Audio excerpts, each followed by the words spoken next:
There's a lot of different use cases for hydrogen. What do you think hydrogen is good for? And perhaps equally as importantly, what is hydrogen not great for? And we probably shouldn't be looking to hydrogen as a solution.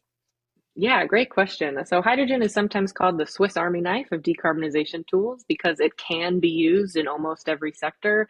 It's very versatile. You can use sort of burn it and combust it for heat, and so replace it with some of our traditional fossil fuel, natural gas applications for that. You can use it as a feedstock in the way that we're using it here. You can use it as a fuel to produce other fuels. And so there's potential ways to use hydrogen sort of all of our big sectors, industrial sector, industrial heat, or as a feedstock for steel, in the transportation sector as a fuel across all different types of vehicles. You could potentially use it for power generation, either with fuel cells or in a turbine. You could potentially use it for residential and commercial heat. So lots of different ways that you could use it. But I like to talk about hydrogen use prioritization, especially if we think that we'll have a limited amount of clean hydrogen that we can use in those applications. So being really intentional and mindful about using it in the hardest to abate sectors, or the sectors where we don't have other alternatives. And those I would consider to be the industrial and the heavy duty transportation sector. So how can we use hydrogen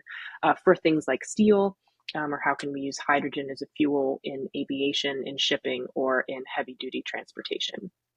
And it could take a number of different forms, even within those sectors. So, for example, we could have hydrogen used to produce ammonia for its traditional application now of producing fertilizer, or hydrogen as a feedstock to produce ammonia, which in some applications is a better fuel for, say, maritime shipping, or hydrogen to use or to produce sustainable aviation fuel.